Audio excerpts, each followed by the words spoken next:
Hello, thank you for joining us on CoreTV News at 4. I am Frank Komalape. A bomb explosion is reported to have happened at Ekwa Bisharawan by Federal Secretariat in Tudunwada area of Jos City.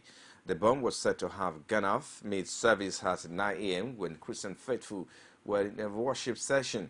A second bomb which failed to detonate was noticed and quickly neutralized by church security officers. In conjunction with men of the anti-bomb squad who arrived at the scene in a swift response. Preliminary reports suggest no critical fatalities were evident and several people were said to have suffered several degrees of injuries from the pandemonium and debris at the site. This has happened exactly a week after the bomb explosion which occurred in two locations in Jos at the mosque and restaurant, killing 40 people.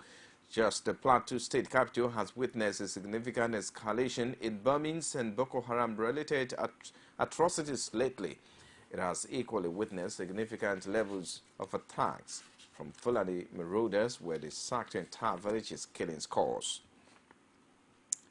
And our military checkpoints now finally back on highway leading into the Nigerian capital. And like when the soldiers initially moved off the roads, their return is also generating mixed reactions. There's, however, a consensus that the dismantling of military checkpoints nationwide coincided with a rise in bomb attacks in some parts of northern Nigeria. A correspondent, Basi Aye, reports on the major arguments for and against the return of soldiers to Abuja highways. In the weeks following the dismantling of checkpoints, especially those mounted by the military, recurring incidents of bomb blasts have become the order of the day. Still fresh in the minds of Nigerians is the recent attack in Zaria on workers who were undergoing biometric screening, as well as that of Damboa on the outskirts of Maiduguri. For many, it would appear that the relaxed security presence had provided a loophole for the terrorist group to thrive. Now, some FCT residents want the soldiers back on the streets and highways. They say the inconveniences of traffic buildup can be endured in exchange for maximum protection of lives and property. I felt, initially I was like, what? Does the president really understand the situation on ground? You know, I was like, who are the people advising him? That's why he needs to put his cabinet in place so that good people can really give him the necessary advice. So at that initial decision for taking it, I felt really worried. And now I think we are more comfortable. For me, it's a personal opinion. For others, it might be, oh, the traffic situation is coming back again. But I think it's good because the Boko Haram menace, you can't just predict them. If they come back, it will be like of help because they secure mostly on this road. The security of people and their property are saved at times. If they are coming back, at least they should make a provision for the vehicle to be running. As in, there should be no much tight of the road. But this man sees no reason for the return of military checkpoints. He maintains that their return will only bring more harm to citizens and called on governments to adopt other security measures. The reason is that since when the security are in the checking point for a long time, no any one day that they arrest any one of these terrorists or they arrest them with bomb or with anything. But we are the one that are suffering for it. Anytime you want to enter town, hold on, except to enter town. You reach town around 9 o'clock. Sometimes we reach 12. So I don't see the reason that bringing them back because there is no. I don't know which work they are doing there. They are just staying just to suffer people because since they are there, no anyone there that they arrest any suspect. So there is no need for them to be on the road. That is what we want. And if they want to use security purpose for people, let them put some camera that can be helping them for their work. For those who want the checkpoints back, it appears their prayers may receive answers soon. In the end, these citizens expect that government should from here on face the issue of national security squarely. Basi Aye, CoreTV News, Abuja. And now there are indications to further placate the national leader of the All Progressive Congress, Asiwaju Bola Ahmed Tinubu. Most forces in the party may have decided to influence his emergence as the chairman board of trustees of the party. The party is due for the constitution of Board of Trustees on June 20, 2015, following the ratification of the process by the party's National Working Committee last week. Tinubu, who is a big brain behind the formation of APC by the four defunct political parties, Action Congress of Nigeria, ACN, the Congress for Progressive Change, CPC, All Nigerian People's Party, NPP, and a faction of the All Progressives Grand Alliance, ABGA, now known as legacy parties, apparently lost out in the power game when its candidate for the Senate presidency and the speakership of the House of Representatives were defeated at the National Assembly leadership election. And now the People's Democratic Party says former President Goodluck Jonathan betrayed it with his refusal to allow a northerner become the party's candidate in the 2015 presidential election, according to the party's national vice chairman, South Cairo Ojogbo, while speaking to journalists in Abuja on Saturday. The former president broke the shift path and action that led to the party's failure during the general elections. The party, however, said it has learnt from past mistakes and would therefore not take the zoning arrangement enshrined in its constitution for granted anymore. Ojogbo admitted that Jonathan agreed to serve one term in 2011 but could not summon the courage to resist the advances by some party leaders to breach the agreement. And as the Ramadan fast gradually draws to a close, the the Nasrul Lahi Fateh Society has promised to project the best of qualities of the Muslim community in Nigeria. National President of the group, Camille Bolariwa, made this known in an interview with newsmen on the fringes of the celebration of the Lailatul Qadr, Night of Majesty during the fast at the Nasfat village on the Lagos-Ibadan Expressway. Details of the event by Akim Shonoiki are contained in this report presented from our studios.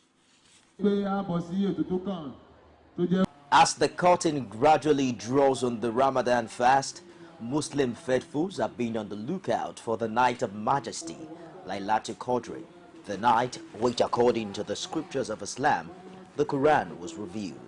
For the members of the Nasrul Fateh Society of Nigeria, NASFAT, who gathered in their thousands at the Nasfat village on the Lagos-Ibadan Expressway, it's a time for religious and spiritual uplift with recitation from the Quran.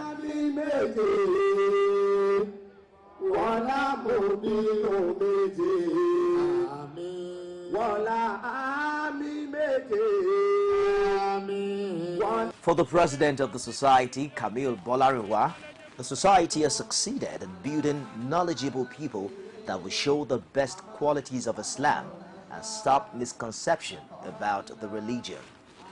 We have succeeded in building a knowledgeable set of people who can read the Quran with understanding. We now have a set of people who understand what truly a Muslim is and behave truly like a Muslim by living a life of discipline. For the guest lecturer, a university professor and former national president of the Muslim Student Society of Nigeria, Abdulafiz Oladosu, the Muslim parent must do more in terms of attention to their homes and children in order to ensure proper upbringing both physically and spiritually. He also called for more attention to be paid to orientation and upbringing of the Muslim child to prevent wrong indoctrination, while for Abdullahi Akimbode, national missioner of NASFAT, the program is targeted at ensuring that Muslims, and especially the youths, are trained properly in the ways of God. Incumbent on Muslim parents, first of all, to consider 5 aspects of life which are important for them to take care of. The first one, after having given birth to the children, is to work on the intellectual development of the children. I also mentioned the fact that it is important for Muslim parents to also work on the spiritual development of their children. I also called attention to the necessity of ensuring that Muslim parents give attention to physical appearance of their kids. We're now seeing the youth, people in their youth age, in their teens, preparing to listen to Allah because they are the future leaders of tomorrow. The women folk were also not left out. Then we have many more women than men.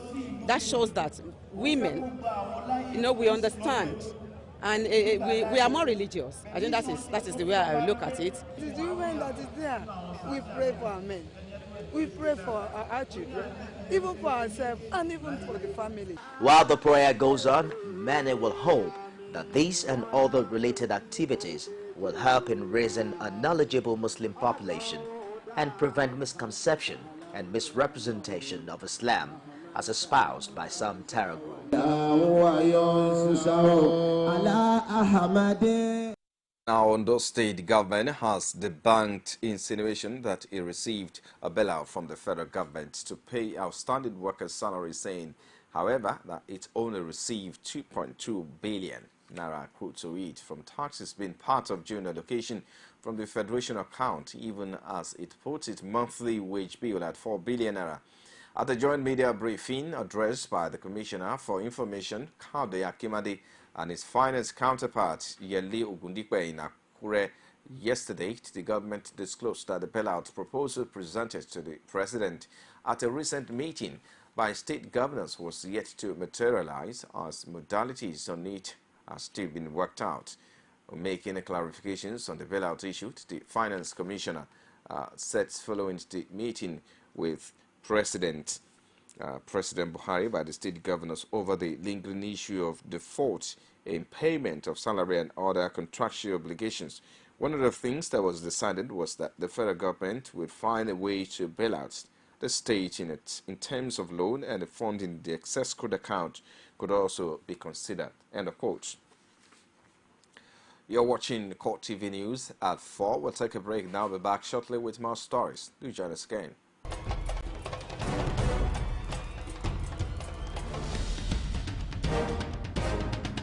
This is what the people are saying. You don't run a big economy with generator. They need to do more in terms of energy and power. Many things to do for this Nigeria about lights, water, and new TT.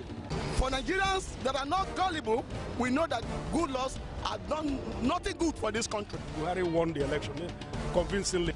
Talk to our husband that you should keep promise about what you said, and because people are watching you, another election is coming.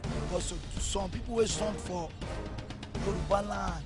Will be strong man. We don't die. This nation is moving forward.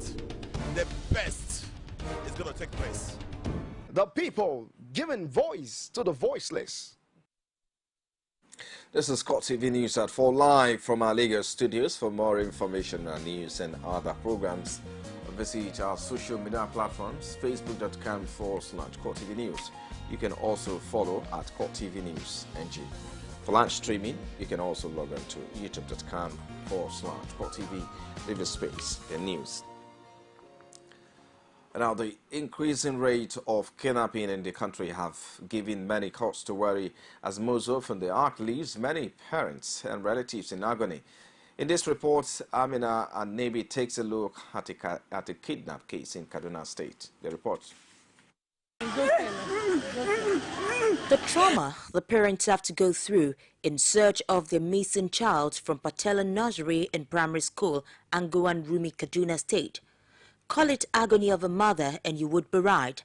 This is Justina Christopher crying her heart out over her missing 5-year-old son, Miracle, who was kidnapped from school on April 16, 2015. According to the father, Christopher, he asked his eldest daughter to take them to school. One man now come inside, see, he see one motorcycle, the carry motorcycle come inside the school gate, and the nanny is on outside selling the pure water. For outside, selling the borehole in the outside. So they say one man enter, where he enter, he now carry the Miracle, put on top the machine, they take him away. They told us that when that Miracle came to school that morning, so the auntie now came to school. When the auntie came to school, the auntie now said that Miracle should come and escort him to our house. Mother of the boy, Justina, said one Ode had earlier contacted her to pay the sum of 1 million naira into his account to help search for the missing child. He said, I should know where my baby is in Port Harcourt, that he want to help me. I should not inform police. The account number that he sent to me in my set, is in my set now. If he's calling me as if I want to peace for. She also accused the police of not being committed when the matter was reported to them. Police said that they should come and join me. We pray anybody that is going to church one day, we should go 10 times. For now, the search for Miracle is still on. It is hoped that one day, little Miracle will be released by his kidnappers and he will be reunited with his parents. Meanwhile, Miracle's parents have stopped the remaining 2 daughters from going to school out of fear of being kidnapped.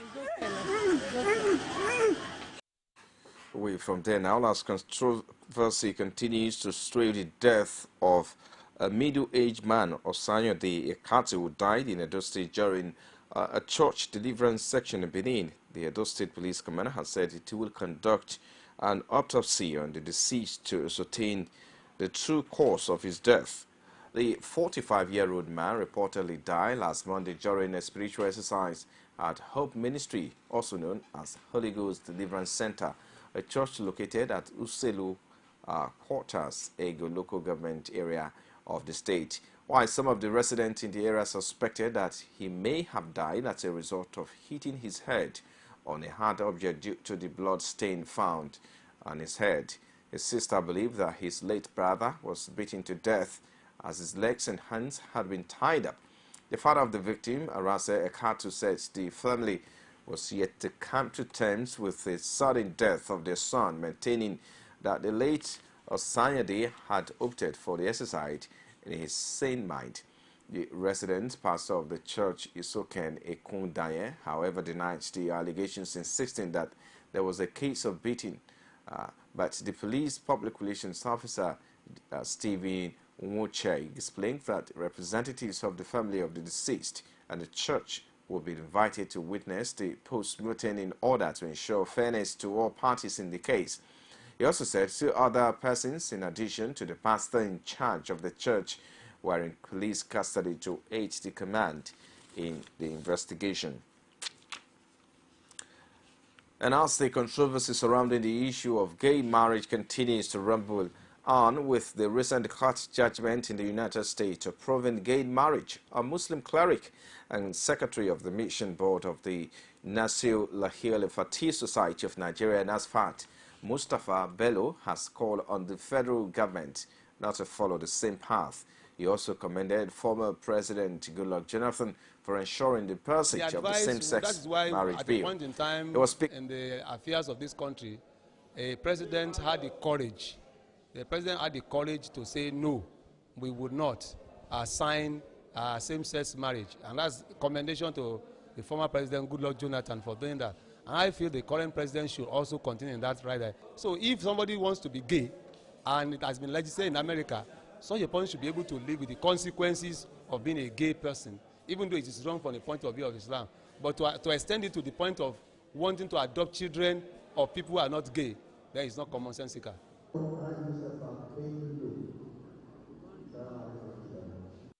And as part of efforts aimed at projecting the correct image of Islam and its own stand as a promoter of sound quality education, the Nasir Lahil Fatih Society of Nigeria has organized a media party to, according to its president, Camille Bolariwa, address the issue of misconception about Islam in the press. Our correspondent Kazim Kasale was a part of the party filing this report from our studios. This is a gathering put together by the Nasrullah Al-Fatih Society of Nigeria. According to its national president, Camille Bolariwa, it's to bring together the media during the holy month of Ramadan and brainstorm on the way forward in projecting the religion in the way it really is. For the Boko Haram terror group and its campaign of violence and wanton destruction of property, Bolariwa reacted this way. Not only as a Muslim, as a human being, my religion teaches me that I cannot take the life of any other human being. I cannot even kill an animal without asking for permission from God, not to talk of killing a human being. Nobody, no Muslim will tell you that there is any injunction in the Quran that says is free to kill any human being. The Quran says you should treat people. You should want for people what you want for yourself. You should love people. So why will anybody, any human being who kills another human being is simply a murderer? He added that the organization will continue to partner with all Nigerians, including the media, to ensure peace and tranquility continue to prevail in the country. He also urged Muslim faithful to imbibe the spirit of Ramadan as a daily routine and not only during the month. We must all pray for peace. And I enjoy all Muslims that they have been of good behavior in the last 23 days. They've done things according to the injunction of the Holy Prophet. They should continue. It should not be a one-month thing. It should be something they practice all their life. And what are those key things? That they should be disciplined, that they should live in peace with their neighbors. These media professionals say Islamic organizations such as NASFAT must do more to project the real Islam to Nigerians. For them, we need a frontline Islamic organization like NASFAT to also think about investing, to take the lead in that area. We are so much lacking. We are so much lacking in the area of media investment. But after it all, the public relations officer of NASFAT, Banji Busari, says lessons have been learned. Even from our interactions with the press, a lot of lessons are learned during this forum because we get to hear some of the things that probably we may not have heard as an organization, and some of the things we may not have thought was wrong, and some of the things that the society expects from us as a group. It's hoped that this will be a platform for the removal of the misconception Muslims have been facing as regards the religion, with the advent of groups such as Boko Haram and its partner, Islamic State. Still, CoreTV News at 4. We'll take another break now. We'll be back with stories outside Nigeria. Do stay with us. You can now watch CoreTV News live from anywhere in the world on our website, www.coretvnews.com. Click on Live TV on our website and watch us live. And welcome to CoreTV Primetime Days. To follow us on Twitter, click on Twitter icon on our website.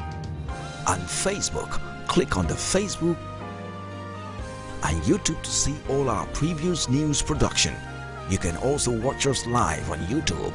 Click CoreTV, leave a space, then news. CoreTV News, a 24-hour news station. Outside Nigeria now, at least 6 people have been killed and 11 others wounded after a series of attacks in southern Thailand's border region with Malaysia. The dead included 3 women who were killed when a motorcycle bomb exploded late Friday night near a karaoke bar in the border town of Padang Besar. According to police official Neon Dumali, 3 other people were hurt as the explosion damaged the bar, nearby houses, cars and motorcycles. More than 5,000 people in Thailand's southernmost province have been killed since the separatist uprising erupted in 2004 in the largest Malay Muslim South. The fighters have not issued specific demands but are generally believed to be fighting for an independent state. Thai border towns have a reputation for nightlife, and the attacks came during the Muslim holy month of Ramadan. Police Colonel Kong at Sukwankam said attackers suspected to be separatists also threw giant firecrackers at restaurants and set fire to 2 other shops in Sungai Kolak, leaving 8 people wounded. And our powerful typhoon Chanhom has made landfall along the coast of China's eastern Zhejiang province. Almost 1 million people have been evacuated from coastal areas in anticipation of the typhoon carrying wind speed of 173 km per hour. Chanhom's path is expected to take it south of Shanghai later on Saturday. The storm left 5 people dead in the Philippines earlier in the week. It also hit Taiwan and Japan, uprooting trees and injuring several people. According to the National Meteorological Center, Chan Hung phase hit Shixian province on Iron Island near the city of Ningbo at around 8:40 GMT. There were no immediate reports of damage or casualties. And in sport now, Serena Williams has beaten Spain's Gabin Muguruza to win Wimbledon for the 6th time and complete the Serena Slam of holding all 4 major titles. The 33-year-old American won 6-4, 6-4 on center court to claim her 21st Grand Slam title and 3rd of 2015. Williams withstood a late fight back from 20th seed Muguruza to come through in 1 hour and 23 minutes. She will head to the U.S. Open next month, aiming to complete the first calendar year Grand Slam of her career. Well, and that's it on CoreTV News at 4 minutes. Thanks for watching. I am Frank Omalape. I'll see you again.